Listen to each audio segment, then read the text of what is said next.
vencidas. Vamos voltar aqui rapidinho. Então vamos conversar um pouquinho sobre a sexualidade. O Ministério Jovem, ele desenvolve um papel muito especial na igreja e na vida de cada um dos nossos jovens. Nós iremos falar um pouquinho sobre os benefícios, eu não sei porque está tudo rapidamente, mas vamos lá. Acho que agora vai. Você está passando aí? É melhor. Então vamos lá. Benefícios do enamorar-se. Primeiro, começar a amar. Não existe coisa melhor do que amar. Se você está amando, você está dando um passo gigantesco na sua vida para a felicidade. E como também é uma das formas de você conhecer a si mesmo. Estreitar talvez um vínculo com a pessoa que você conhece, com que você está, digamos, convivendo no seu dia a dia. Alguns benefícios que devemos ter no relacionamento. Primeiro, conhecer as pessoas. É uma chance que você tem de poder saber quem é a pessoa, com quem você está lidando, com quem você está se envolvendo. É uma maneira de você até desenvolver-se como pessoa, porque nos relacionamentos você começa a encarar alguns problemas que vai te fazendo crescer, que vai te fazendo se tornar cada vez mais maduro diante de algumas coisas. Alguns perigos que nós podemos encontrar ao enamorar-se. Por exemplo, tem pessoas que às vezes estão namorando e um dos maiores problemas do relacionamento é imaturidade. Você sabe o que acontece? Muitas jovens às vezes conhecem um rapaz e no seu relacionamento, tanto a moça quanto o rapaz, por falta de maturidade, perde a oportunidade de estar com alguém que vai lhe fazer bem. E não só isso, às vezes por imaturidades faz você também perder alguém que te faz bem. Algumas pessoas no relacionamento, por falta de maturidade, às vezes acabam entrando em uma enrascada, porque no período de namoro é um período de você conhecer a outra pessoa. E tem algumas moças que às vezes, se o camarada fala bem, ele é bonito, se ele é uma pessoa que sabe chegar, tem uma boa conversa, um verdadeiro 171, pronto, aí as mocinhas se desmancham.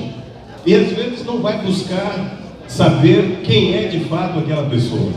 E é essa falta de maturidade que faz algumas moças e alguns rapazes entrar em enrascada.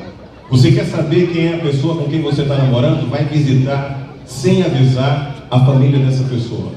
Você vai descobrir a maneira como ele trata a mãe, como trata os irmãos, como ele trata os seus familiares. E essa imaturidade, às vezes, cega algumas pessoas. Que tem de moças que às vezes chegam e dizem assim: eu estou apaixonada por fulano. Mas sabe, pastor, ele é terrível. Ele dentro da casa dele, ele sinceramente, ele é uma pessoa que não dá pra gente acreditar que ele é capaz de fazer o que faz. Pastor, ele bate na mãe dele. E algumas moças às vezes dizem assim: mas no dia que ele casar comigo, com certeza ele vai mudar. Com certeza vai mudar. Ele vai deixar de bater na mãe dele para bater em você. É uma mudança radical, é ou não é verdade?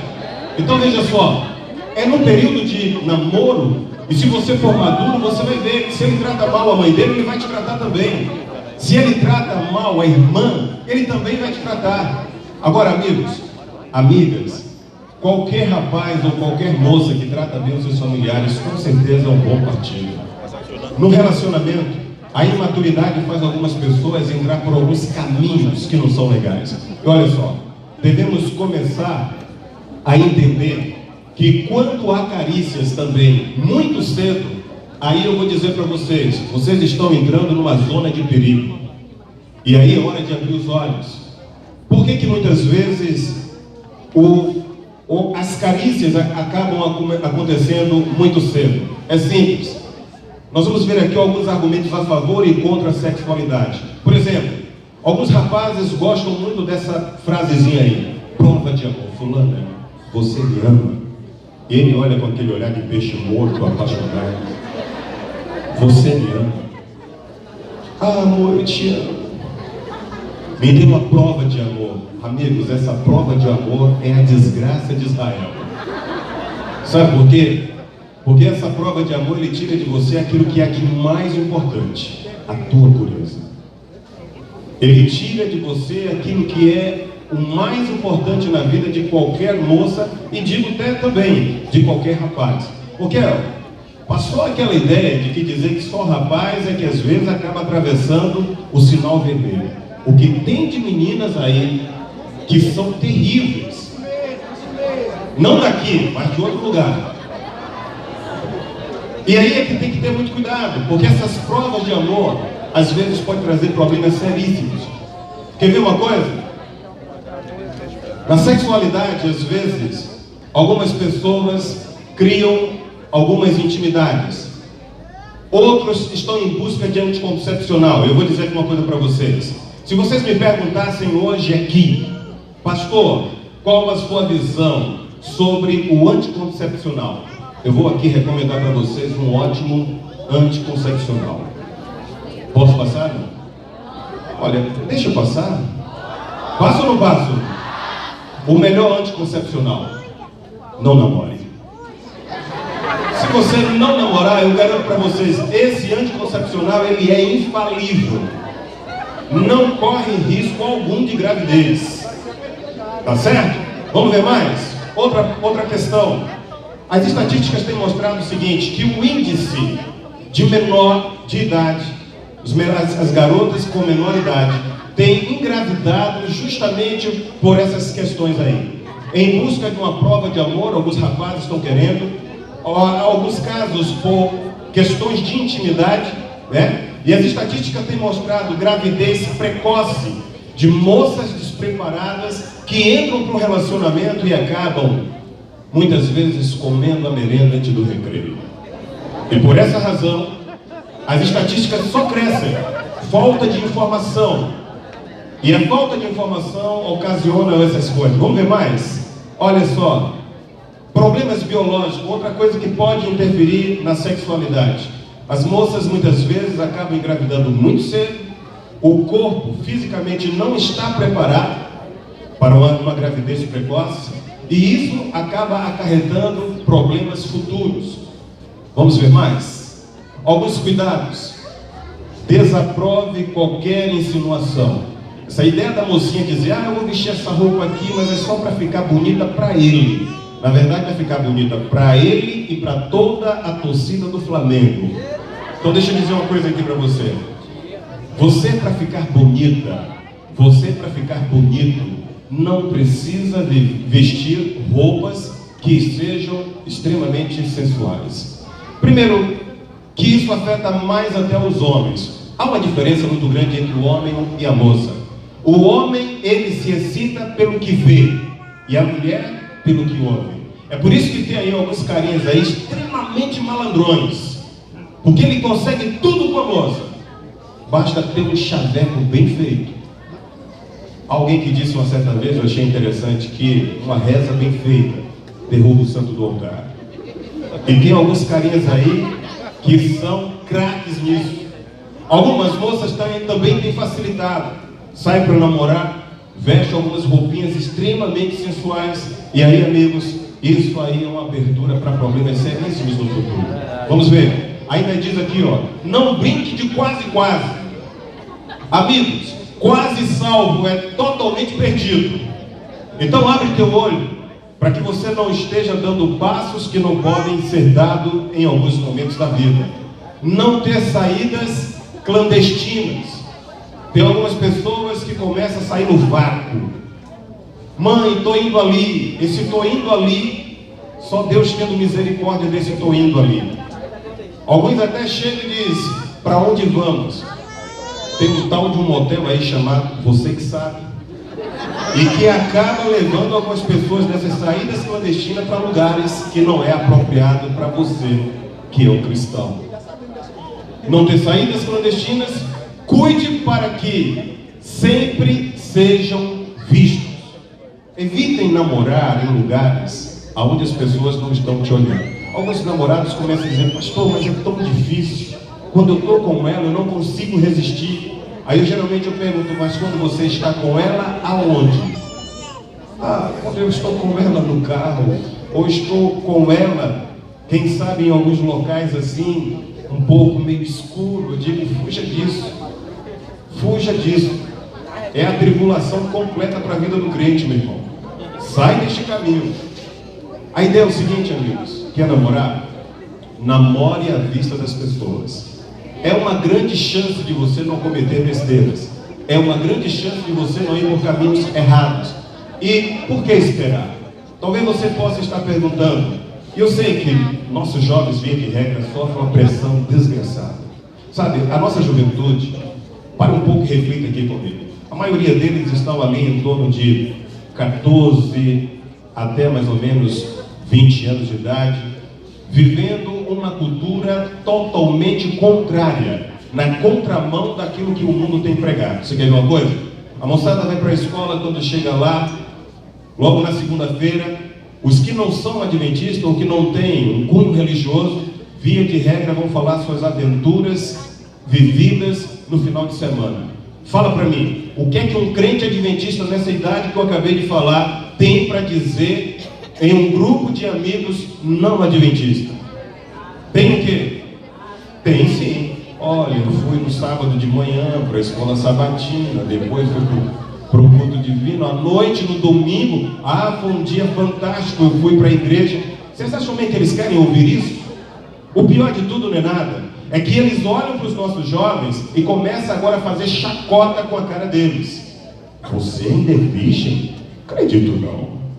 Você não é virgem? Você ainda é virgem? Pois eu quero dizer que eu já saí dessa e faz tempo. Aí quando você vai ver uma juventude com 14, 15, 16 anos e acha que não ser virgem é coisa fantástica. E zomba dos nossos jovens, porque são um pouquinho até mais velhos que eles e que ainda não experimentou o sexo. Então pare um pouco e pense. É fácil esperar? Um dia desse eu estava conversando com o meu filho. Eu converso muito com ele sobre a questão da sexualidade, o filho do meio. Ele pôs uma coisa na cabeça dele, disse: pai, quando eu casar, eu quero casar virgem. Eu achei legal. E ele se inspira nisso porque quando eu casei com a minha esposa, ela era virgem e eu também. Então, nós entramos para um relacionamento em que nós nos conhecemos. Em toda a minha vida foi a primeira e única mulher que conheci e que conheço até hoje. Então, quando ele olha para mim e ele ouve a nossa história, ele acha fantástico. E aí ele foi fazer a faculdade de Direito lá no NASP. Um dia desses nós estávamos conversando no carro e ele disse assim, diante de alguns exemplos que ele tem visto lá, ele começou a se questionar. E aqui tem um detalhe interessante, porque quando a gente trata desse assunto, geralmente algumas pessoas pensam o seguinte: os nossos jovens indo para a faculdade adventista, estando no meio adventista, eles não sofrem pressão. Quero dizer para vocês que isso é um ledo engano. Eu vou parar por aqui de ficar passando esses troços aqui, porque eu só tenho 15 minutos. E talvez eu não consiga dar o recado bem dado que eu gostaria de dar. E agora ele foi extremamente generoso. Daqui a pouco você diz, acabou, eu tenho que sair. Era 15 até 2 minutos atrás. Agora só faltam 5. Crente atribulado, Jesus. Então veja só. Então, indo conversando com ele, ele disse para mim o seguinte: pai, será que compensa mesmo esperar? E aí eu fiquei preocupado, porque alguns anos atrás o moleque estava todo empolgado dizendo que queria ficar firme. E de repente vem uma conversa dessa. Mas por que ele fez essa pergunta? Sabe por que ele fez essa pergunta? Ele fez essa pergunta porque o meio que ele vive, meio de crente adventista, ele tem visto cada exemplo que é triste. Moças que não têm se resguardado, que não têm aguardado, que não têm esperado. Eu não estou falando de rapazes, eu estou falando de moças, que muitas vezes acaba até pressionando alguns dos rapazes. Isso aqui é muito sério. Estamos vivendo hoje uma cultura que a própria sociedade tem empurrado a nossa juventude a não valorizar aquilo que Deus ainda está valorizando. Põe uma coisa na tua cabeça: vocês são raça eleita, povo santo, povo escolhido por Deus. Moça, se você não se valorizar, acredite em uma coisa: ninguém vai valorizar você. Na minha conversa com ele, eu olhei para ele e disse assim: filho, eu te entendo. Eu te entendo porque o que você tem vivido e visto realmente é de pressionar. Mas põe uma coisa aqui na tua cabeça: ainda existem moças puras. Eu disse isso a ele. Eu disse, não deixe de acreditar nisso, porque ainda existe. Disse, você quer ver, para uma coisa e pense agora comigo. Quantas mocinhas tem na igreja ainda hoje, que talvez esteja pensando a mesma coisa que você? Quantas mocinhas tem ainda hoje na igreja que vivem em busca de um rapaz que ainda não tenha vivido uma experiência sexual a quem ela gostaria de namorar? Para um pouco para pensar. E talvez algumas delas estejam fazendo a mesma pergunta. Será que vale a pena mesmo esperar? E o tempo passou. Esses dias ele chegou em casa feliz da vida, e eu também, falando agora da experiência dele ter encontrado uma garota, pasmem, 18 anos de idade. 18 anos de idade. Estudante, também lá do campus, fazendo arquitetura, e uma moça que nunca havia namorado. Pare um pouco para imaginar, e alguém pode dizer assim, em pleno século XXI, 18 anos de idade, cursando o curso que ela está fazendo e nunca namorou? Nunca namorou. Eu quero dizer para você que ainda há tempo sim. E Deus está esperando e preparando para você o homem da sua vida e a mulher da sua vida. Eu me casei virgem, mas eu vou dizer, não foi fácil não. É uma tribulação. Manter-se virgem é algo que você, além de querer, além de se determinar, você tem que realmente se dedicar. Quando eu olho para a juventude hoje, alguns têm pensado que talvez a igreja tenha deixado isso de mão, e não deixou. Eu queria que você, jovem, saísse hoje daqui na sua cabeça o seguinte: você não foi preparado para viver o sexo de qualquer forma. O sexo é algo tão lindo. Ele tem que acontecer com a pessoa certa, na hora certa, no momento certo. Você não pode ser como muitas pessoas estão por aí, entrando no desespero, achando que o mundo vai se acabar no dia seguinte. Você foi preparado por Deus para viver uma vida pura, porque no céu é lugar de pessoas puros. Deixa eu dizer uma coisa para vocês. Algumas moças na igreja, às vezes elas têm vivido da seguinte forma: elas entram na igreja e às vezes levam algum tempo da sua vida escolhendo, e aí se cumpre na sua vida algumas passagens bíblicas. Não sei se vocês já perceberam, já observaram, né? Ela acaba vivendo, escolhendo um aqui, né? Outro ali. Diz que muitos são chamados, mas poucos são os seus escolhidos. E aí o tempo vai passando, o desespero bate, e aí chega aquela outra parte que diz que todos aqueles que vêm a mim, de maneira nenhuma o lançarei fora. Mas isso é desespero, e você não precisa estar trilhando por este caminho.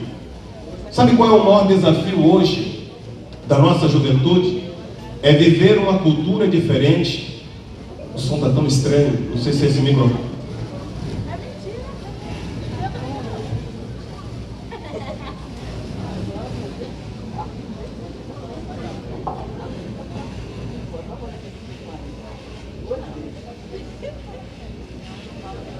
Ok. A gente vive hoje numa cultura em que a nossa juventude, no meio social, e principalmente a mulher, ela tem sido vista como um objeto. Moças e rapazes, eu quero dizer para vocês aqui ao finalizar: você não é um objeto. Enquanto ela estava aqui conversando sobre algumas experiências que ela teve, a nossa irmã, com espíritos, eu fiquei imaginando, e ela falava sobre depressão. Hoje, em nossos dias, o maior índice de pessoas que sofrem e chegam até a morte é fruto de depressão. Pasmem, mas uma boa parte delas tem sido depressão causada por decepções no relacionamento. E algumas pessoas, a minha esposa ela é coordenadora da escola adventista. Quantos casos ela tem visto de jovens, moças e rapazes que têm chegado lá com os pulsos cortados? Já ouviram falar em automutilação? Pois é, pessoas, moças e rapazes que têm chegado até lá com os pulsos cortados, braços cortados, às vezes porque não foi valorizado por alguém, às vezes porque não foi respeitado por alguém. E eu quero dizer aqui para vocês nesta tarde, Deus, Ele quer ver você feliz. Alguns problemas que nós temos adquirido são frutos das nossas próprias escolhas. E Deus deseja que você seja uma pessoa que saiba fazer a escolha certa para a sua felicidade. Eu esperei e não me arrependo de ter esperado. Talvez a estrutura do meu casamento hoje seja fruto de uma espera. E eu sei que talvez algumas das pessoas, ou esteja talvez alguém falando para alguém que já tenha vivido um relacionamento sexual e que talvez ninguém sabe na igreja, e é bom que continue sem saber. Eu queria dizer para vocês que alguns que têm saído de um relacionamento desse, muitas vezes saem com traumas, porque saem com a sensação de que foi usado pela outra pessoa. Deus não quer que você tenha esse tipo de sentimento. E talvez você pode estar perguntando, pastor, o que fazer então? Se já vivi isso, se já experimentei. Deixa eu dizer uma coisa. Fisicamente você não vai voltar a ser virgem. Mas eu posso dizer o seguinte: você pode se tornar espiritualmente puro e pura diante de Deus. Basta querer. Nem tudo está perdido. Ainda há tempo de você correr atrás, de você trazer para o seu relacionamento a pureza que Deus deseja para a sua vida. 15 minutos para falar de sexualidade é muito pouco. E eu não vou me delongar porque o tempo já não me é mais favorável. Mas gostaria de deixar um conselho aqui para vocês. Na experiência como pastor, e ainda recentemente, tive o desprazer de ser levado a uma comissão, e eu vou dizer aqui uma coisa para vocês, jovens. Às vezes o pastor, ele é mal visto quando um jovem é levado à comissão por questão de fornicação. Deixa eu dizer para vocês o que é a fornicação. Há uma palavra no grego chamada porneia. E porneia é o sexo que não é permitido por Deus. O que é um sexo permitido por Deus? É um sexo que não tem a aprovação de Deus pelo fato de não ser o sexo correto. A porneia pode ser homem com homem, mulher com mulher, homem com animal e coisas da natureza. O sexo antes do casamento, isso é porneia. É um sexo ilícito. Então deixa eu dizer aqui para vocês o que é que isso causa na mente da igreja e na sua mente. Na mente da igreja.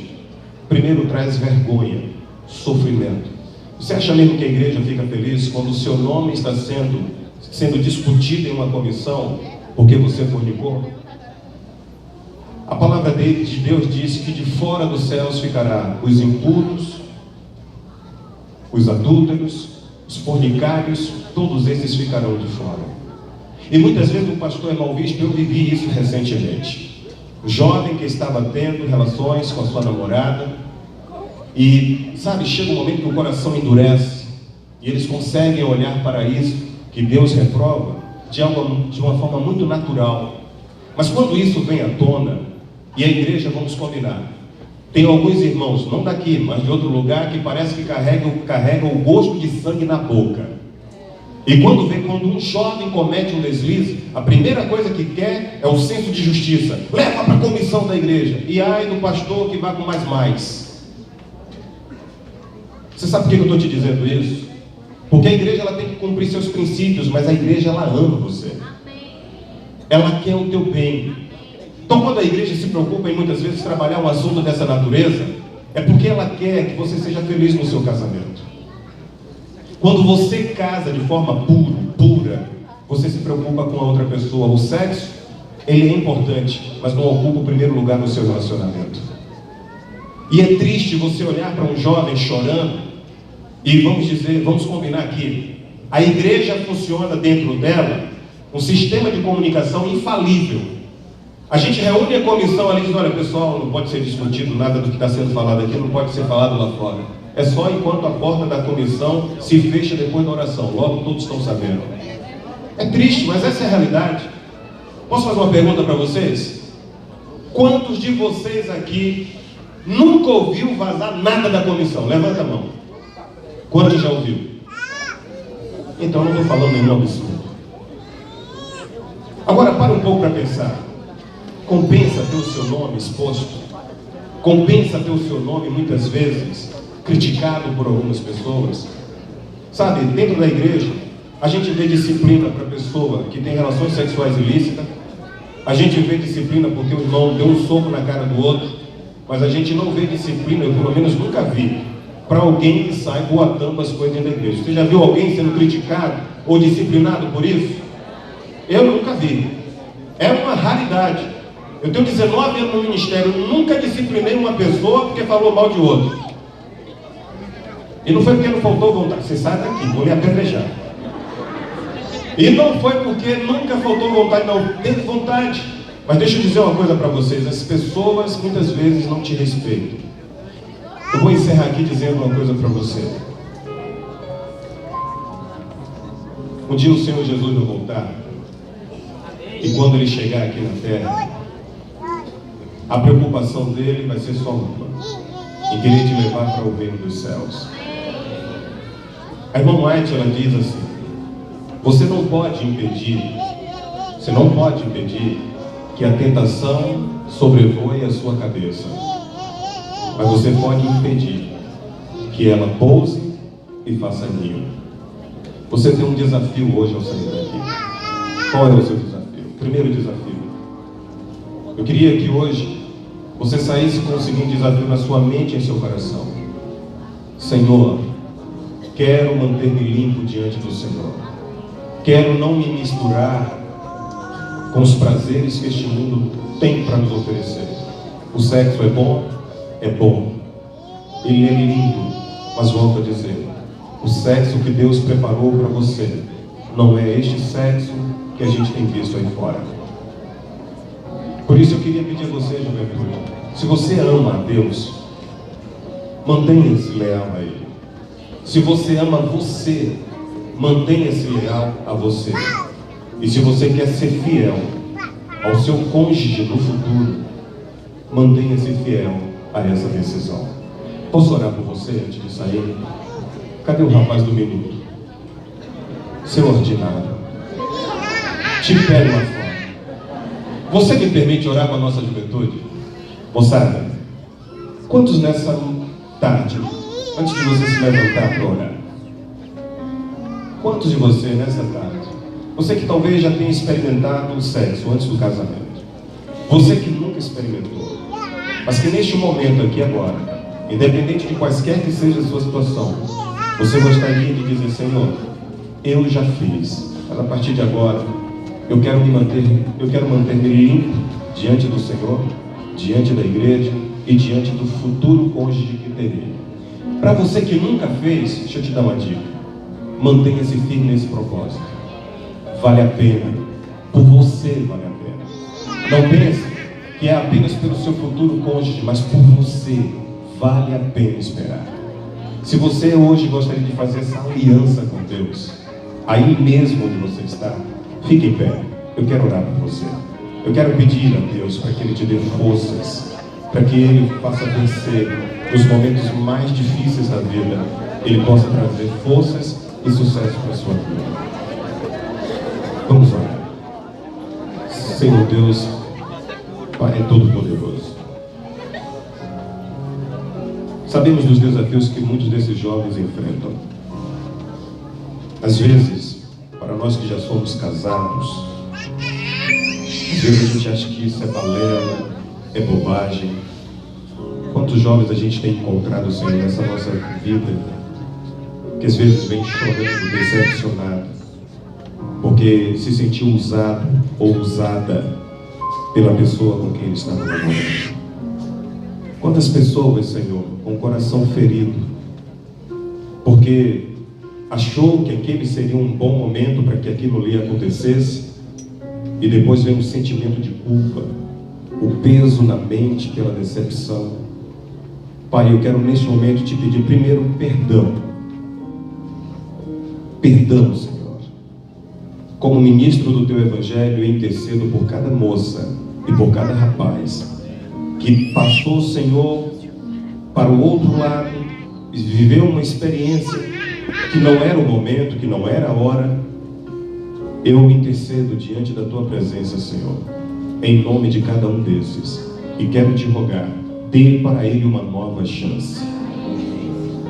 Também quero te rogar, Senhor, de forma muito especial também por aqueles que ainda não atravessaram essa faixa e que está aí, Senhor, na sua luta diária, para não praticar algo, Senhor, que venha trazer dor e sofrimento para ele e para toda a sua família. Eu quero te pedir que o Senhor mantenha-o fiel, firme, até o momento, Senhor, em que ele poderá viver esse momento muito especial com o seu companheiro ou a sua companheira.